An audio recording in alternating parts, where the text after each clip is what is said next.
Hey, good morning, everybody. Welcome to our August, one of our August office hours. We are going to talk about responsive design today.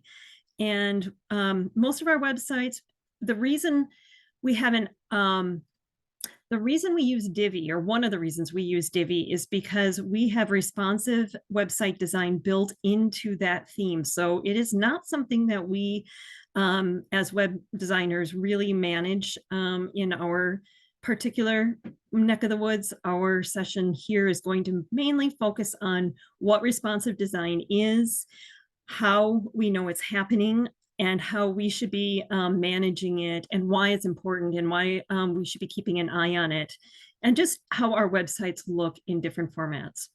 So to start off briefly, what responsive design in definition is the fact that you can take a website and design it in one way so that somebody who comes and looks at it on a desktop computer will see a design that is accessible and readable and looks good. And then the person who comes along and with their cell phone or their tablet or anything else will look at it and also be able to find the same information and not be pinching and scrolling and tipping and trying to get font sizes. The responsive design automatically adjusts for the screen size that the website is being viewed on. The great thing about it is it happens automatically in our theme. We don't have to do anything about it. The downside is we don't think about it. And sometimes we forget that it is a feature, and we go and start throwing things on our website and forget that now that for somebody coming on a phone, they might have to scroll a really, really long ways to find that piece of pertinent information that they're looking for. One of the things, the reasons this actually popped up for me is I've been doing a lot of traveling to different libraries in the last month. So a lot of you know I was absent and not responding to tickets quite as quickly in July because I was on the road visiting a ton of libraries. And in that process, I was actually looking up a lot of information on library websites. And this made me realize that when I'm out and about in the world, I am generally using this as my main means of gathering information. When I'm sitting here at the desk working, I am designing and I am working and I'm doing everything on my desktop screen. So until I'm out in the world, I'm not thinking about this very often. So that brought it home to me that this is something that we should review. And just a reminder for ourselves, if you have your phone or if you have a tablet or something handy right now, go ahead and grab it, look up your own library website and see what it looks like while I pull up our screen share for today.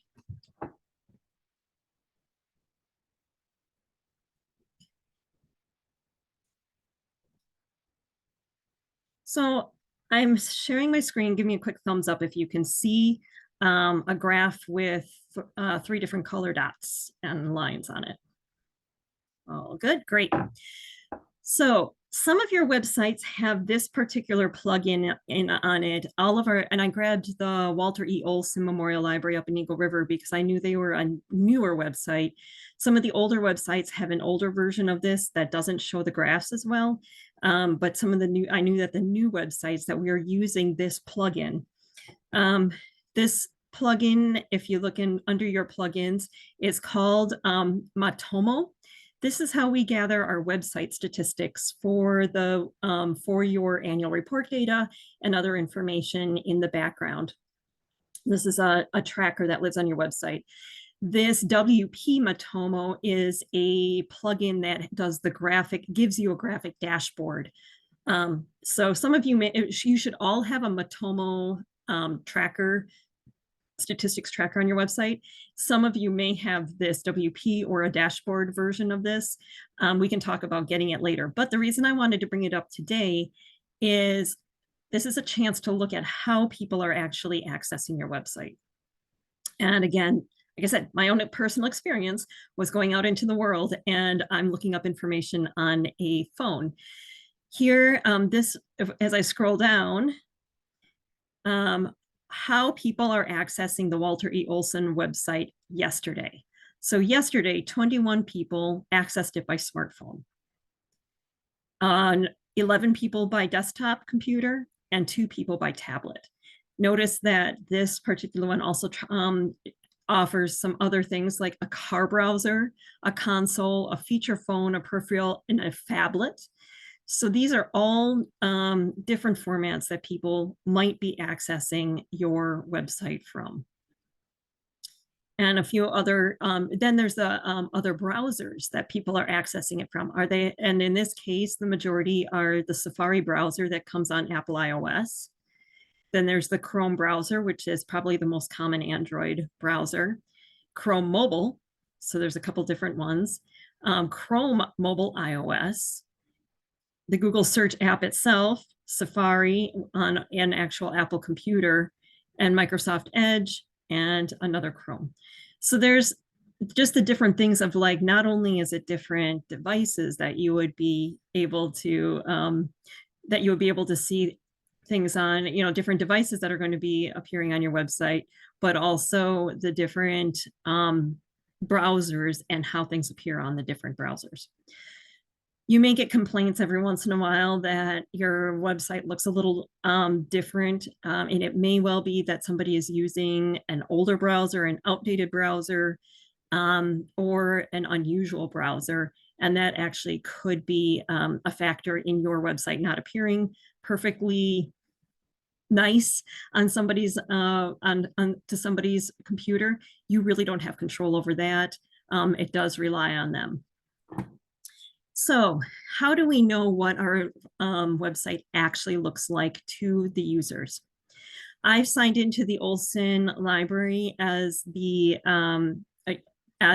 administrator. So this is what you'll see when you come into your library website and you've logged in as an administrator. You have the black line on top. Obviously, somebody who is viewing the website won't have this piece of it.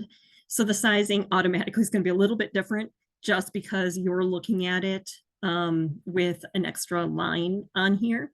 But this gives you a pretty good idea of what a visitor is going to see on your desktop version. But notice already, this is a responsive design. If I start to shrink my browser size down, Divi is going to automatically start resizing the information on the page to fit how the browser is scaled on your desktop computer.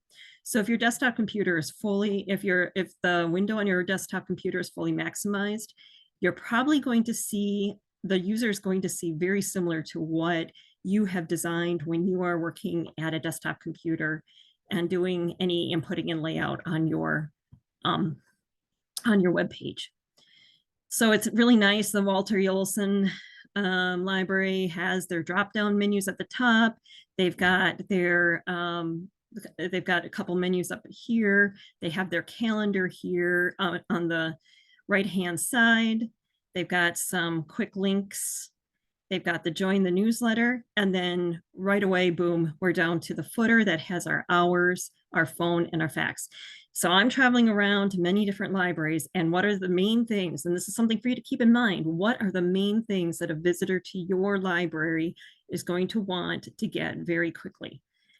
My experience is I wanted to know the location, I wanted a phone number, and I wanted the hours that it was open.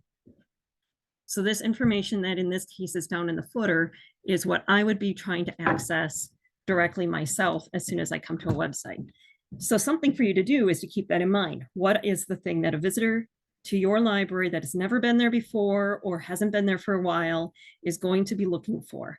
And if they're looking for hours and phone number, bring it up on your phone, take a look and see what it looks like, and how quickly and easily can they get to that information.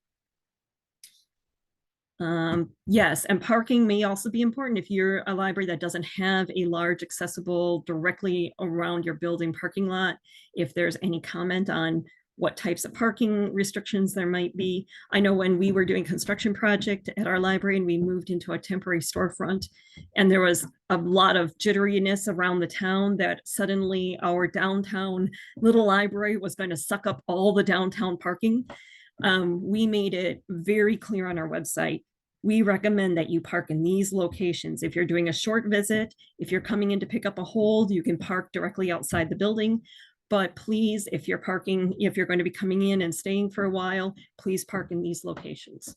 So I made sure that that information was right top and center of our library website at that time. So looks good here. You come to the desktop, you see a phone number up top, you scroll down here, you see the hours. But what happens when I start looking at it in a smaller size? There's a couple different tools here I'm going to use for this one moment, for this very brief moment, because I want you to see how it changes and expands. I'm going to use the let's resize the browser method. As I make the browser, so Windows 11, this is just an interesting feature of Windows 11. If you click and drag a window on Windows 11, and let me know if you're seeing any of this, because you're probably, but do you see now that it just automatically turned it into a half size screen? Windows 11 will let you tile a bunch of different windows onto your desktop sizing. So I may very well have a split screen going on my browser. And now this has automatically resized this into, again, the responsive design.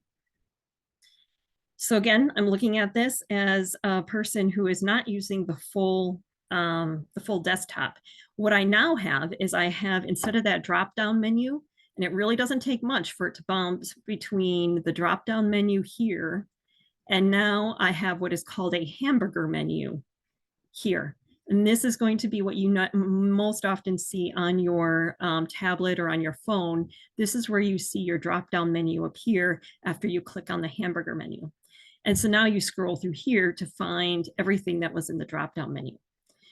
If I'm coming here to look for time and open times and location, again, but now I have to scroll a little bit further. Now I've got some more scrolling to get down to that bottom where I finally find the hours and the time. If you're in here working, you can test your designs. And this is a really easy way to make sure that you are placing your information on your web page in a way that is viewable to anybody. When you click on Enable Visual Builder, and again, I'm sure you've all seen this, but this is a good review when we're thinking specifically about responsive design. I have my screen fully maximized, but when I click here into the purple box, now over on the left-hand side, I have my options for 3 different views. I have a desktop view, a tablet view, and a phone view.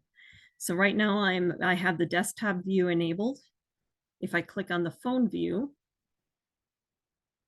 it will automatically resize it and it will tell me how what that sizing is going to be. Well, sorry, there's a little bit of a delay, so I clicked twice. Hand off the mouse. There. So then I have the 400 pixels as my default view. I can change this we have gone in, or Divi comes with a standard, and in some cases we have gone in and we have set the default view for phone at 400 pixels.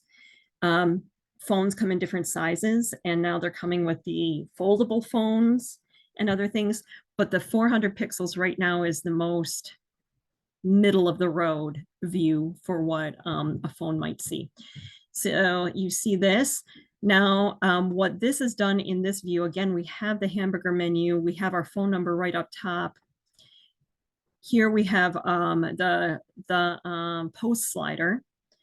And now if you want to get down to that information, you scroll down here. So still not too far to scroll on a phone. It's probably what, 4 swipes of a thumb, depending on the size of the phone.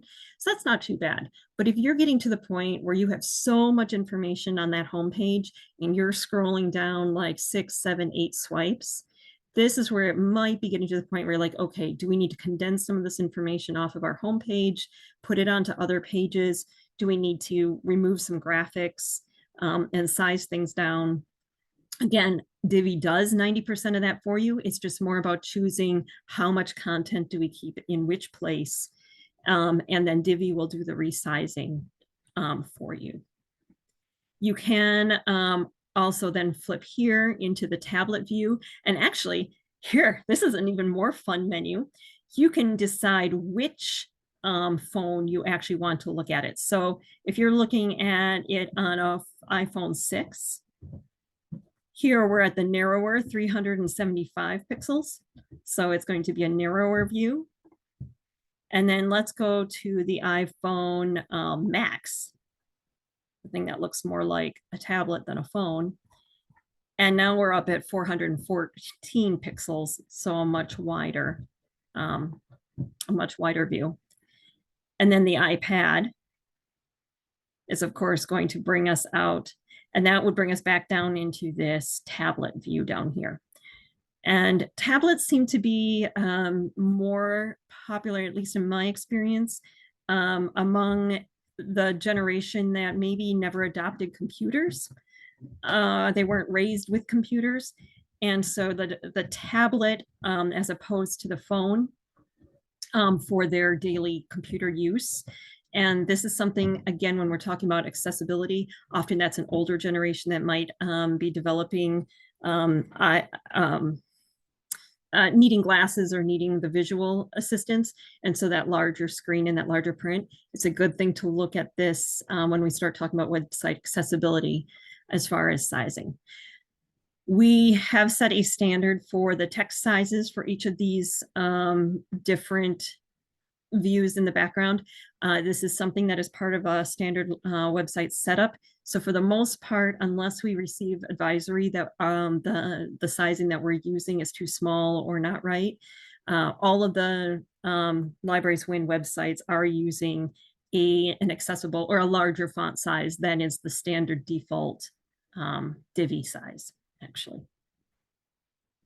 But just know you have to go through and set the size for headers and set the size for text in here, the blurb text, and then the size for this menu text. All of this has been manually done in the background of your website already. Let's see. So you can play around with what the different phones might look like and what some of the different views that your users might be having. You can maybe keep track just at your front desk, what are people bringing in, just to kind of get an idea. And again, if you have the Matomo statistics, you could come in here and dig around and get a better idea of like, how are people actually accessing? There's Apple iPhone, Apple iPad, the Samsung Galaxy S9. Well, here, what does it look like on a Samsung Galaxy S9? So you don't actually need to own all of these devices, but you could get a better idea of like, oh, this is one of the most common devices for viewing my website, because this is just giving us our yesterday statistics. This isn't an all-time statistics at the moment. But if that was one of your more common ones, you could just kind of do a double check. Hey, yep, okay, it looks like it takes like 3 or 4 swipes to get down to the bottom of my page. Maybe if it's taking more than that, we want to talk about making a header that has, or up here in your menu, create a space where your hours are more easily found right at the top of your screen. So Erica, if you wanted to, like, so my hours, I don't have like that whole list. I just have Monday through Friday, 9 to, let's see, we have Monday through Friday, 9:30 to 6, Saturdays, 9:30 to 1. Okay. If I wanted that to appear in that, like right top, up here. Yep. Mm-hmm. How would I make that happen? Okay. That is an excellent question. And I'm going to do 2 things here, because this is an awesome segue to, I'm doing a soft open on this training website. So training.librarieswin.org. This is our new training website. And look what just popped up, website menus. So I just created a document on this. And this is based on the last session we did on website menu. So there is an actual, when I click on this, there's a jump to video. So there is a video recording on this, but what you're specifically asking about here is, okay, I'm gonna scroll down so it's a little less confusing. We are looking for the header navigation, header elements piece. This is part of the Divi theme. And so Sue's asking about how do I change this information right up at the top? And I'm actually going to also go back and I'm going to go to just the desktop. So in the desktop version, a lot of libraries will have a bar up at the top. It happens that the bar here is the same color as the background, but there's a bar with a phone number and with some social media. This is part of what's called the header and navigation. And if you want to edit it, the header elements under the Divi theme, here's the instructions. I will walk through it right now, but know that the instructions are right here under on this website training page. So what you're going to do is you're going to go back into your dashboard. And we're going to go to appearance themes. Wait, no, sorry. I'm Divi. And I want this is where I want to, there's a couple different things. It's under the theme customizer. And this is where I often have to come back to my own instructions. So some of these instructions are for myself. Theme customizer.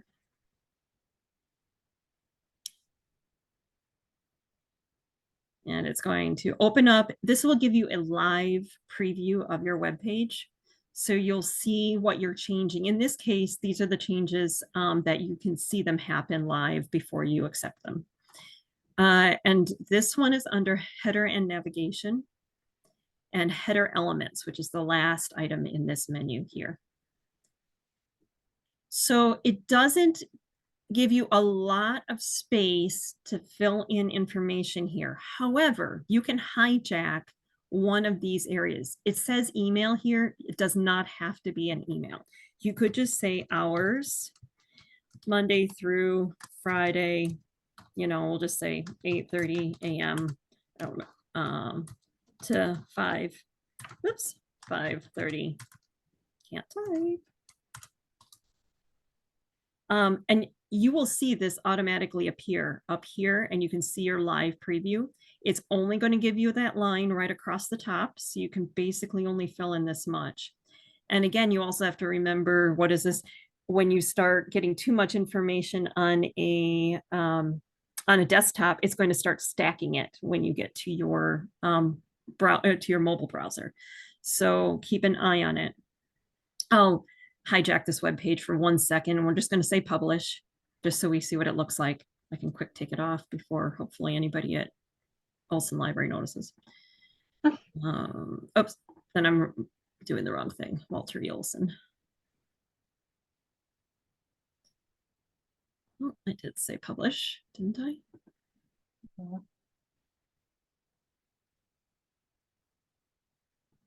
No, it's not going to do it for me. Hours, email hours, it's here. Said publish.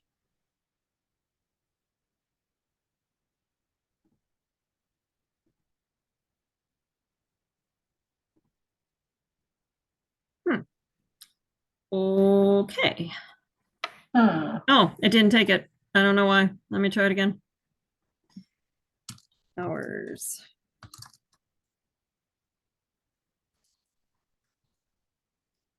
And we'll have to mess around a little bit because, you know, like social icons and stuff like that.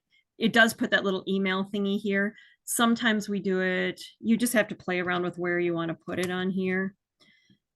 You know, like right after the phone, because it gives a little phone icon. So you can mess around with it a little bit. It says published. Are you actually going to publish it for me? Maybe it knows I'm trying to hijack a page. There it goes. See, now you've got a telephone, phone number, and then the hours right after it. Like I said, what you kind of have to watch with it is. So now go to your phone view and see if it shows. See how it looks. Yeah. And since you already, since you have it where if your hours are very consistent Monday through Friday, that's perfect because it's easier to publish. Oh, there. Okay. Let's see. Okay, let me see here. Now we go to the phone view. So okay. There you have that right there. Perfect. So I will take that off of there before somebody goes wire. There. But yes, you can see. So now it appears there. Looks fine. You've got your hours right up top. So Good question. Any other thoughts or questions on that? And again, that training page, I'm adding more information to this as we go. And like today's session right now may inspire another training video and another training thing. So what I'm basically trying to do is there will be a video and there will be the words with the instructions from the video written out. So if you need to change the WordPress footer menu or whatever, there is all of this information is right here for you step by step. So I just was looking to see if I have that Matomo, or what is it? Yeah, Matomo, and I don't. You don't have anything like it. Oh wait, tracking code for Matomo. That you have, right? That's what it says. Yeah. Okay. Yep. So I'm going to exit here. Exit Visual Builder and not save any of my changes. Okay, let me log off. So if you, oh, sorry, that's what I was going to do. Let's talk about this tracking code. So if I go back to plugins, this one is called the WP Matomo integration. I'm actually going to hesitate to recommend that you install this right away. Okay. And the only reason is I don't think it's going to cause any problems, but I do want to check with Chris and the other website team guys, or website team, because what we're doing is we're using these for annual report statistics. Everybody should have a Matomo something, a Matomo tracking code or a Matomo dashboard of some kind. So this WP Matomo integration adds the Matomo tracking code and adds a dashboard for those statistics. Some of you don't have that dashboard piece. The newer websites have this particular one with the dashboard. What I don't want to do is create a duplicate. I don't think it would break anything because you're tracking. But what I don't want to do is start mid-year and have you end up with statistics broken over two different systems or something. And if you install a new Matomo, it's not retroactive. It only measures to the future. So how do we pull that up again? Like when you pulled up the. So in the case of this one, it's just literally its own dashboard that lives on the Walter E. Olson Library's website. And again, I think Vaughn and some of the newer websites have this particular one. We get your tracking on the back end right now, and like we access it. So my goal, I think, for annual report 2024 to start for 2024 is to get everybody with a dashboard that they can see. So you can see your own statistics. You just had the misfortune of being one of the older websites. Yeah. Been around a little bit. And then, so if there's like updates that are showing, do I want to do those? Like it's one of them is. So if you have a plugin that says update this plugin, please go ahead and do that. Okay, good. And if you have the other one that would be popping up for you, sorry, where's my appearance? Themes. If you have one of these themes popping up as please update, go ahead and do that. Oh, it's good thing. And also, if you have more than 2 themes, you may get a security warning about removing inactive themes. We want to keep the Divi theme, and we like to keep a backup theme, just in case something happens to Divi, that we can quick transfer your website over to another theme. But we don't really want to keep more than that, just because having extra themes actually does create a kind of security risk in there. Okay, and then my other update that it shows is that there's a update on Divi itself. Should I do that or not? Divi, yes. WordPress, no. Okay. So this one, what you probably will see on your site health on a lot of websites, we're just going to quick look at this.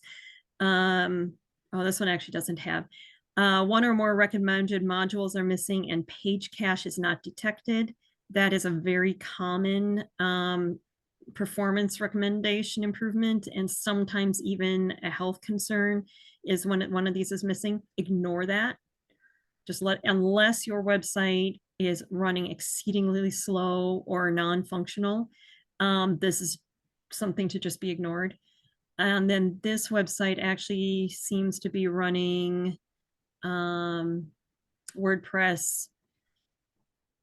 Just checking to see WordPress 6.2. This one's already been updated on its WordPress. We generally don't jump onto the new WordPress updates right away, so just let that go for a while. It will either automatically bump it, or we'll tell you to update it, or we will come in and update it. If I happen to be on your website and we're deciding to do that, but I'll probably just let you know if you should update it. Okay. Good discussion. Well, I think that's all I have specifically for responsive design, unless you have other questions on that. Otherwise, I will stop the recording. Find it.